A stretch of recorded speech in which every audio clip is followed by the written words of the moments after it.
일단 제 개인적인 좀 소개를 드리도록 하겠습니다. 뭐 조금 소개하다 말았는데 저는 이제 미국에 이민 온 지 이제 43년이 됐습니다. 그래서 바이올라 대학에서 문화인류학을 전공하고 이제 탈버 신학대학원에서 MDB하고 92년도에 제가 선교사로 파송을 받았습니다. 현재 지금 SWM 선교회를 섬기고 있는데요. 특별히 이슬람에 대해서 이제 관심 있으신 분들이 좀 함께 참여해 주셨는데, 오늘 주어진 시간 내에서 특별히 이슬람과 이스마엘의 자손들이라고 하는 제목을 가지고 함께 강의하도록 하겠습니다. 지난번에 강의는 하나님의 나라와 다시 오실 그 왕의 대로를 수축하는 것이 이슬람과 어떤 의미가 있는가에 대해서 좀 말씀을 드렸고요. 오늘은 제가 이제 이슬람에 대해서 어느 정도는 알고 계시지만 간단히 리뷰하고, 그리고 성경에 나타난 이스마엘 자손들, 우리가 알고 있는 무슬림들을 향한 하나님의 약속은 또 무엇인가에 대해서 말씀을 나누도록 하겠습니다. 이슬람과 무슬림의 차이에 대해서 얼마나 알고 계십니까? 질문인데요. 이슬람은 종교이고 무슬림은 이슬람을 믿는 사람이라고 말씀을 드렸습니다. 요즘은 이제 모슬렘이라는 얘기를 이제 전에는 많이 했었는데 무슬림이라고 이제 바뀌었죠. 무슬림. 그래서 이슬람은 이제 종교이고 무슬림은 사람인데, 이슬람의 뜻은 자신을 완전히 바치다, 항복하다, 알라 신에게 복종하고 헌신하는 종교라고 말씀을 드리고, 무슬림은 자신을 완전히 알라에게 바치고 항복하는 사람, 또 알라를 믿고 이슬람의 법을 따르는 사람. 그래서 이슬람과 무슬림의 차이를 좀 말씀을 드렸습니다. 이슬람의 역사는 이미 잘 알고 계시겠지만 선지자 무하마드가 히라선 동굴의 환상을 통해서 천사 가브리엘부터 받은 계시를 적었다라고 하는 그 책, 꾸란을 통해서 알라의 직접 계시를 통한 꾸란을 이제 이슬람의 어떤 종교를 전파하는 가장 중요한 매체로 지금 사용하고 있고요.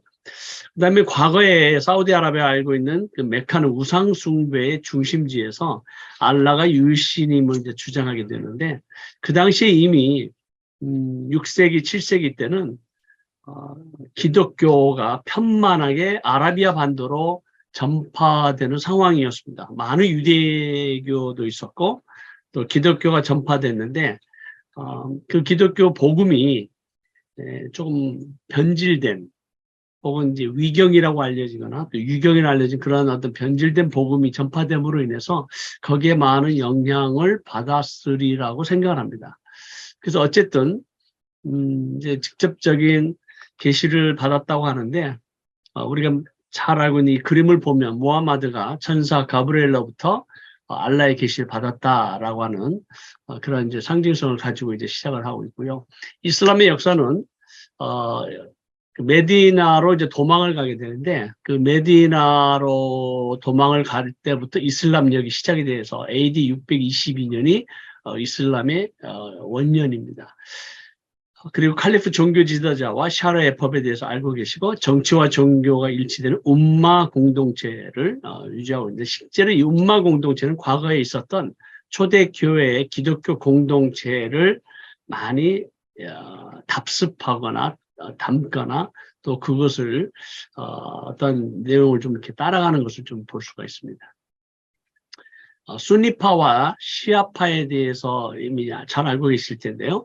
순니파는 역대 칼리프가 계승자이다 라고 하는 걸 주장하는 파가 순니파고, 또 이제 시아파는 그 무함마드의 사촌이자 사위인 알리를 계승자로 여기고, 그 알리가 이제 그 순니파의 쿠데타 세력에 의해서 암살당한 이후에 계속해서 그 칼리프에 저항하면서 약 1400년 동안 시아파를, 그 이란을 중심으로 해서 지금 종주국으로 지금 시아파가 있습니다. 대부분은 이제 순니파고요. 시아파는 이란과 아제르바이잔 그리고 이라크, 현재 이라크의 정권을 잡고 있는 파가 시아파고, 시리아의 무사 정권이 아직 그 시아파고, 그다음에 레바논의 헤즈볼라가 시아파입니다. 그리고 예멘의 일부가 있고요. 쿠웨이트, 바흐람도 역시 일부가 있습니다. 이란을 중심으로 해서 이라크, 시리아, 레바논, 헤즈볼라로 이어진 이 초승달, 이 벨트라고 그러는데요.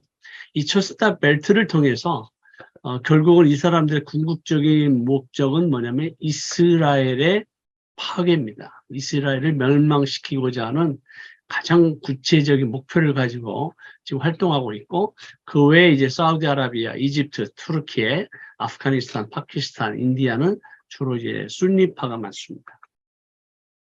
자, 이슬람은 무엇을 믿는가? 유일신 알라를 믿고 있고 예수 그리스도를 부정합니다. 뭐를 부정하냐면 선지자 예수 그리스도를 믿고 있지만 예수 그리스도의 신성, 십자가의 죽음과 부활을 전혀 인정하지 않습니다. 성령의 존재 역시 인정하지 않고요. 죄와 구원에 대해서는 사람은 선하게 태어났지만 악한 천사의 유혹을 받아 범죄한다. 따라서 행함을 통해서 구원을 받고 그 구원을 오직 알라만이 결정한다. 아무도 알 수 없어요. 무슬림들은 항상 내가 구원을 받을 수 있을지 없을지에 대해서 늘 불안해합니다. 불안은 알라의 직접적인 계시고 우리가 갖고 있는 성경은 원래 오리지널 성경은 하나님의 말씀이었는데 그것을 사람들이 옮기면서 변질되었다라고 가르치고 있고 그렇게 강력하게 믿고 있습니다. 그래서 우리가 성경을 가지고 이렇게 대화하거나 하면 자기는 성경을 전혀 신뢰하지 않는다라고 무슬림들이 말하고 있습니다. 무슬림들이 5가지 신앙 원칙이 있죠. 신앙 고백, 샤하다라고 하는 건데 알라 외에는 다른 신이 없고 무함마드는 알라의 선지자다.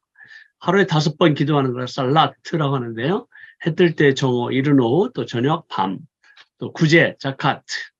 자카트는 매해 라마단 기간 동안에 전 재산의 2.5%를 헌납을 합니다. 상당히 많은 거죠. 자기 전 재산의 2.5%니까요. 그것이 영혼을 순결하게 하는 수단이다라고 믿고 있습니다. 그리고 4번째는 라마다 금식과 5번째는 메카 순례. 이거에 대해서 이미 잘 알고 계시고요.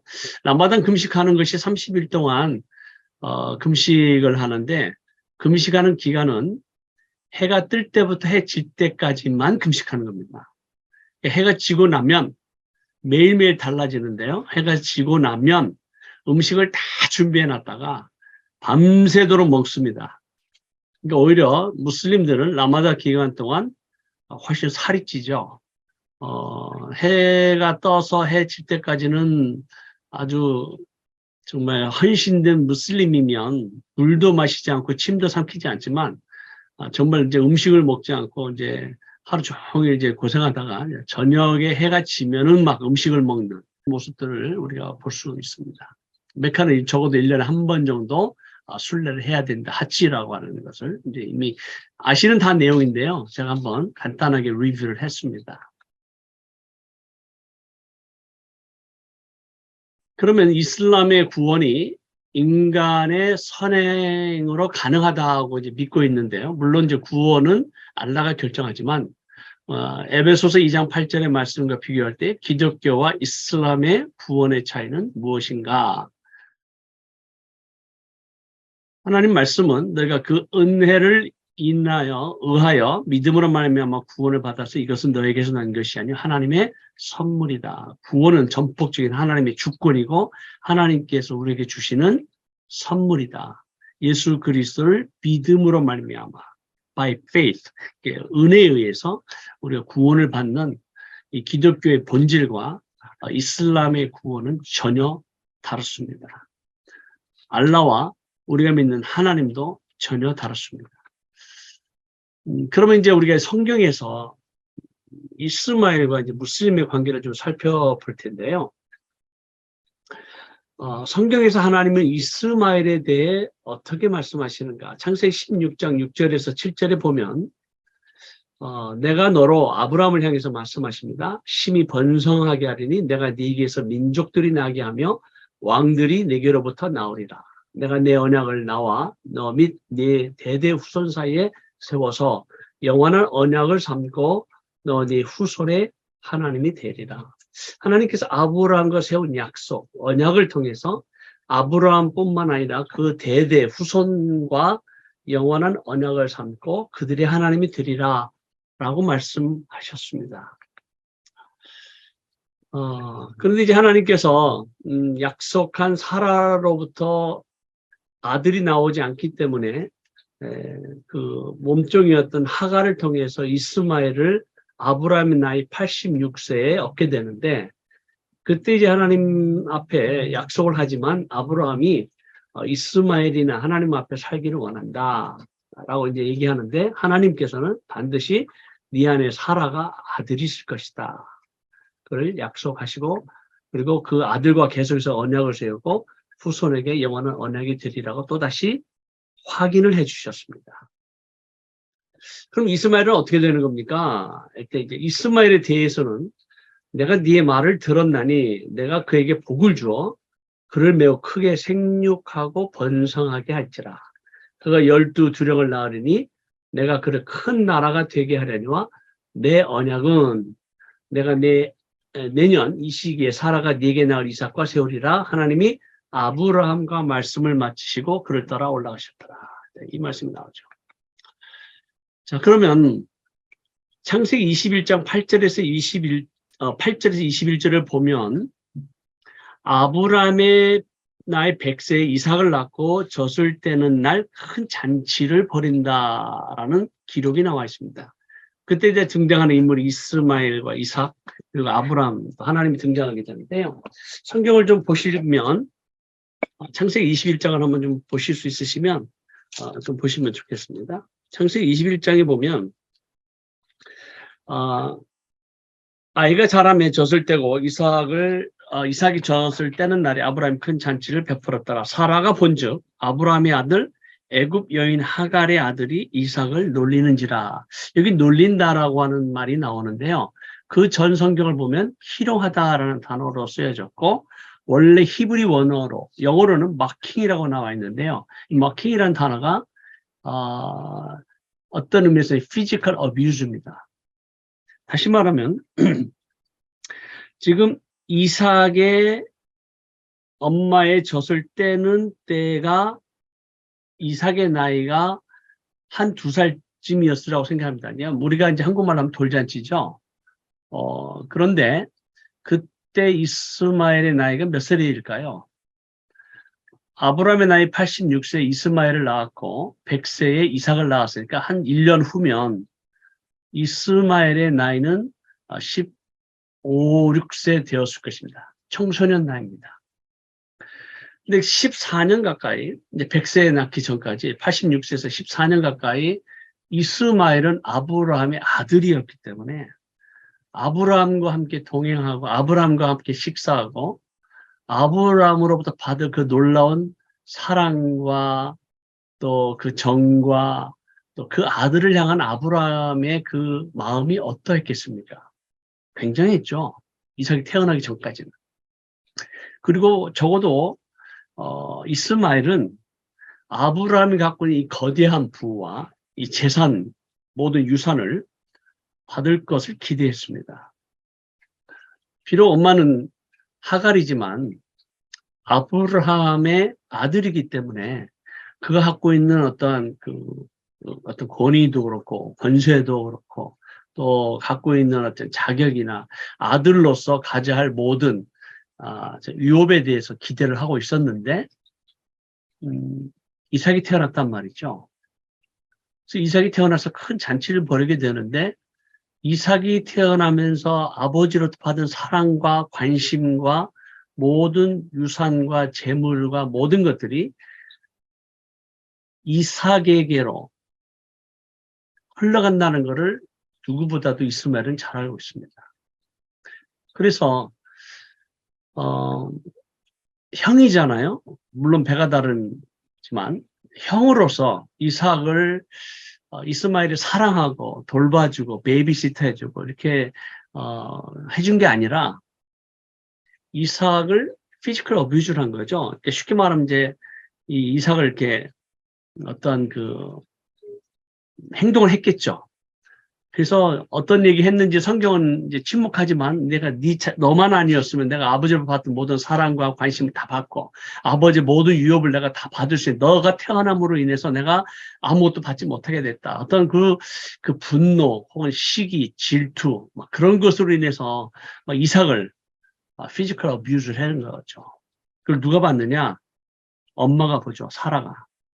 사라가 그것을 보고 아브라함에게 당장 달려가서 그 여종과 그 아들을 당장 내쫓으라.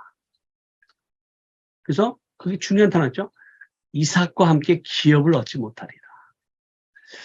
이스마엘이 희롱하면서 그 소식을 듣게 됐을 때 아브라함이 막 분노하고 어떻게 이 이삭을 네가 그렇게 희롱할 수 있느냐, 막 피지컬 어뷰스 할 수 있느냐, 막 그래가지고 대노해가지고 막 화를 내고 막 당장 내쫓지 않나요? 아니죠. 성경을 보면 11절에 보니까 그의 아들로 말미암아 그 일에 매우 근심이 되었다. 성경에도 심히 근심이 되었다.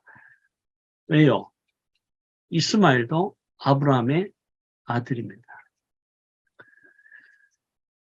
그때 이제 그 하나님이 등장하시죠.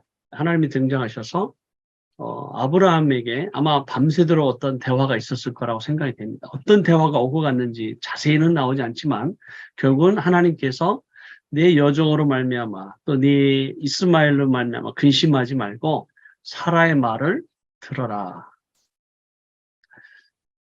이삭에게서 나는 자라에 네 씨라 부를 것이다. 그럼에도 불구하고 여종의 아들도 네 씨니 내가 그러한 민족을 이루게 하리라. 자, 이 얘기를 하고 아브라함이 그 다음날 아침에 일찍 일어납니다. 일찍 일어나서 떡과 한 가죽 부대를 주고 그 어미 하갈과 이스마엘을 광야로 추방합니다.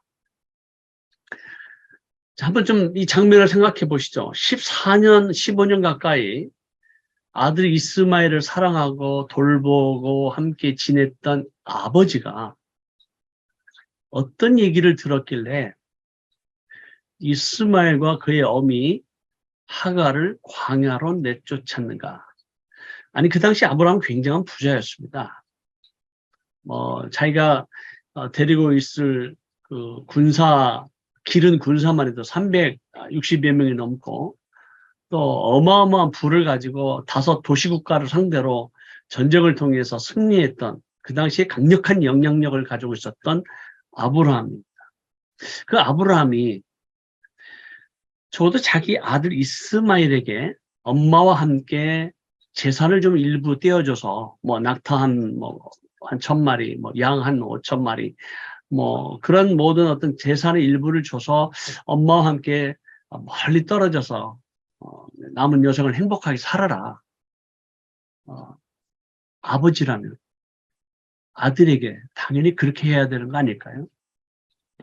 재산의 일부를 주고 어떤 이삭과 좀 떨어져서 행복하게 살아라라고 재산의 일부를 좀 줬어야 됩니다. 근데 전혀 주지 않고 광야로 추방했다. 아브라함이 하나님과 어떤 대화를 통해서 장차 이삭을 통한 어떤 메시아, 또 하나님의 약속, 하나님의 언약이 어떻게 이루어질지에 대해서 그가 다 이해했는지는 모르겠습니다만은 적어도 아브라함은 뭐를 깨달았던 거죠. 그 결단코 이삭과 이스마엘을 함께 할 수 없다라는 걸 알기에 근데 이 광야에서 방성대곡을 하면서 이제 하갈과 이스마엘이 울게 되는데 하나님께서 살리십니다. 왜 하나님께서 이스마엘을 살리셨는가? 우리는 모든 걸 다 이해할 수는 없지만 아브라함은 하나님의 약속을 처음에 믿지 않았고 그는 인간의 계획과 인간의 방법으로 하나님의 뜻을 이루고자 했지요. 그래서 아내 사라가 제안했을 때 하나님의 약속이 75세에 이루어질 것을 약속을 받았는데 10년을 기다렸는데 그 약속이 이루어지지 않았기 때문에 그가 인간의 방법으로 인간의 생각으로 그는 이스마엘을 얻게 됩니다.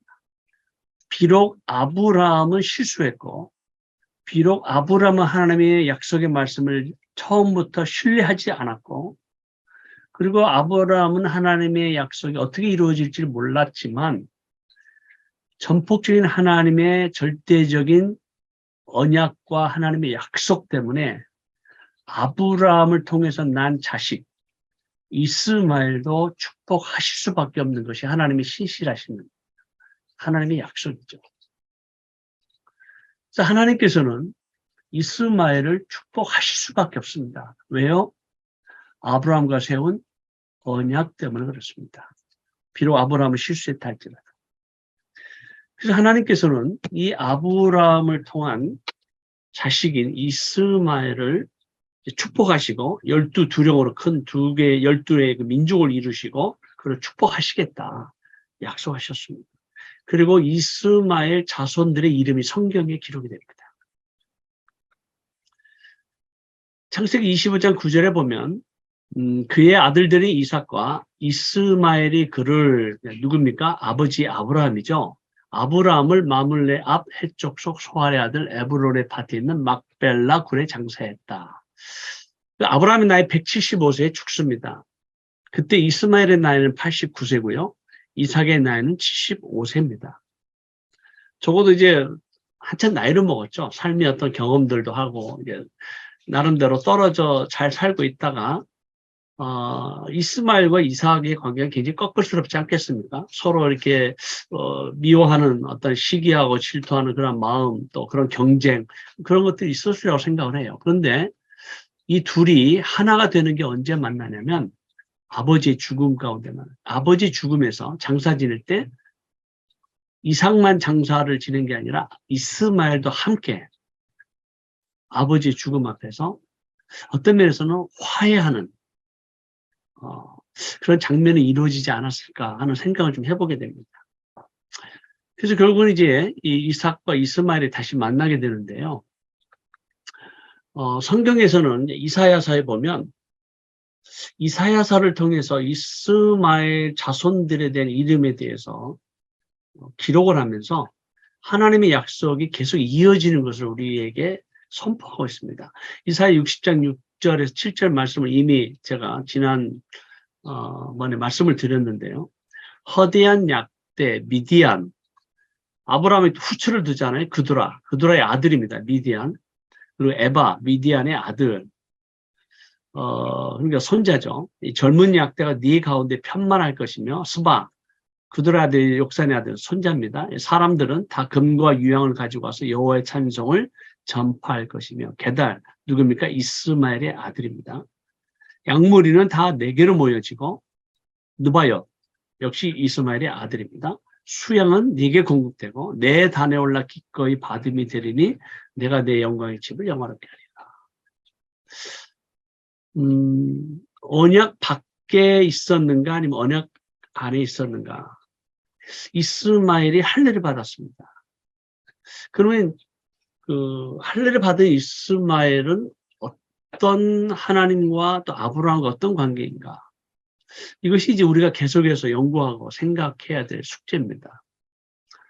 그렇다면 지금 우리가 알고 있는 그 무슬림들은 누구인가? 이스마엘의 자손들인가?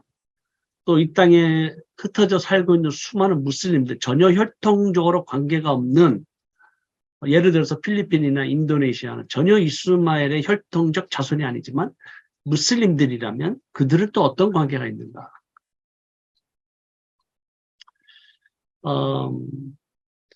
아랍인이든 우리가 이제 흔히 말하는 이제 이 종교학자나 성경학자들을 이스마엘 자손들이 이제 아라비아 반도에 흩어져 살게 됐고 또 그 하나님의 약속인 이삭 자손의 건너편에 살았다라고 성경을 기록하고 있는 걸 보면 지금 우리가 많이 알고 있는 무슬림들은 이스마엘의 자손들이다라고 이제 보죠. 왜냐하면 그들은 이스마엘을 통해서 아브라함을 믿음의 아버지로 보고 있기 때문입니다. 자, 그러면 아랍인이든 비아랍인이든 종교 문화적인 바탕 안에 무슬림들을 이스마엘의 후예로 볼 수 있는가? 이 이스마엘 후손들이 이제 중동 곳곳에 흩어지게 되고 대부분의 북아랍인들이 이스마엘의 후손이라고 볼 수 있는 것이 현재 가장 설득력이 있는 주장인데요.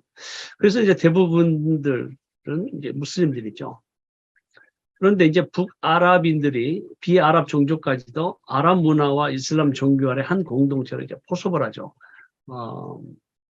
그러면 계보적으로 직접 관련성이 없더라도 비아랍인들이 종교 문화적인 바탕 안에서 무슬림들을 이스마엘의 후예라고 볼 수 있는가?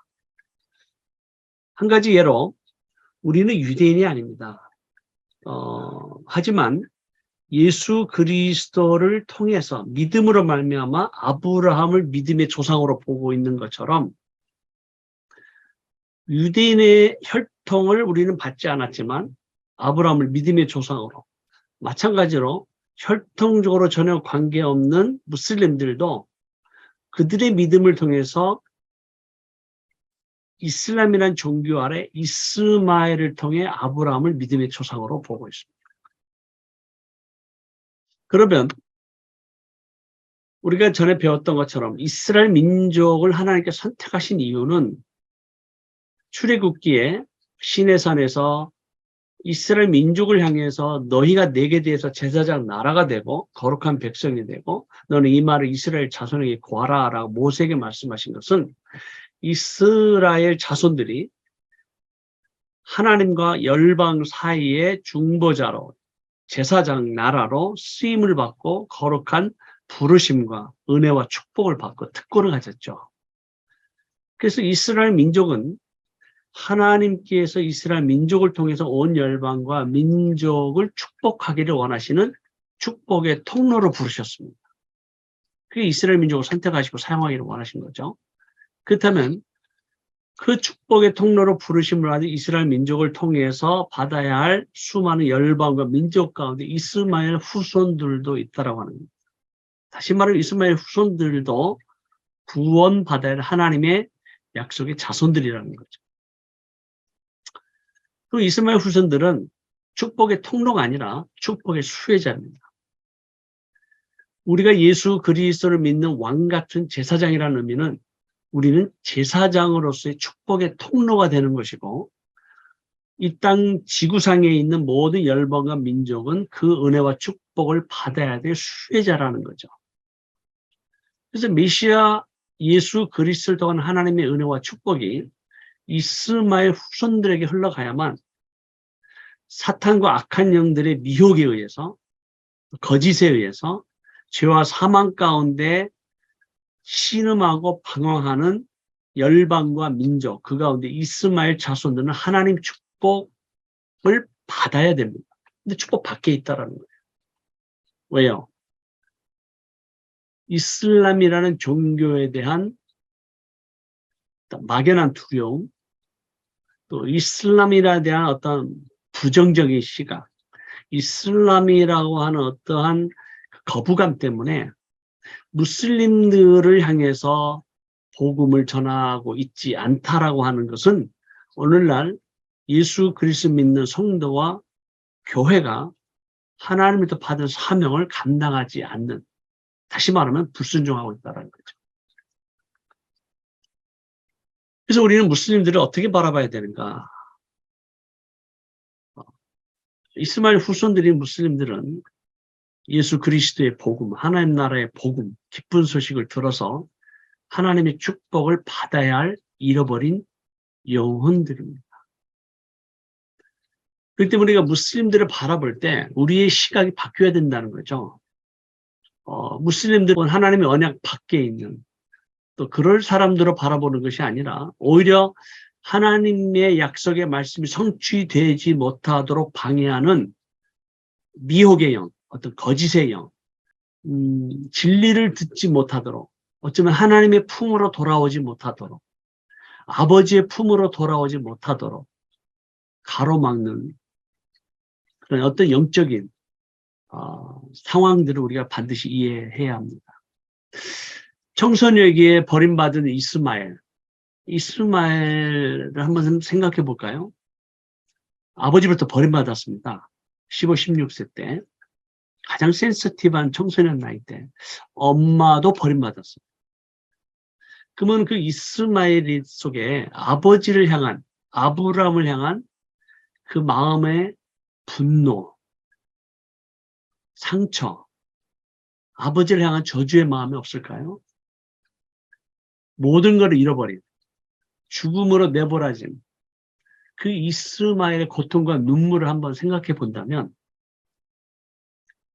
그 이스마엘이 돌아와야만 어떤 하나님의 온전한 화해와 용서가 이루어지는 이 복음 안에서 그들이 기쁜 소식을 들어야 되는데, 아직도 그들은 미혹의 영에 의해서, 거짓의 영에 의해서 하나님 아버지의 품으로 돌아올 수가 없는 거죠. 왜요? 계속 거짓 이야기를 듣고 있기 때문에. 누군가 그들에게 가서 기쁜 소식을 알리지 않기 때문에. 그리고 하나님의 나라에 대해서, 복음에 대해서 그들을 전하지 않기 때문에, 선포하지 않기 때문에. 그래서 이 버림받은 이 이스마엘의 그 고통과 눈물과 울부짖음을 우리가 생각한다면, 우리가 그들에게 예수 그리스도의 사랑으로 다가가야 되고 하나님의 사랑으로 다가가야 됩니다. 그래서 정말 이들에게 다가갈 수 있는 것은 오직 복음, 예수 그리스도의 복음, 사랑의 복음, 그리고 그들을 끌어안고 아버지의 나라로 다시 돌아올 수 있도록 그들에게 복음을 전파해야 되는 것이 오늘날 이 교회와 또 예수 그리스도 믿는 제자들과 성도들의 사명이라고 믿습니다. 맞는 말입니다. 이슬람이 믿는 알라와 기독교 하나님 다르다라는 말씀입니다. 이슬람에서 구원이 행위에서 이루어진다는 말씀이고, 이스마엘 후손 무슬림들은 하나님의 축복을 받아야 하나님이 찾고 계시는 잃어버린 영혼들이다라고 말씀을 드렸습니다. 여기까지 제가 강의를 마쳤는데요. 혹시 이제 질문 있으시면 질문을 받도록 하겠습니다.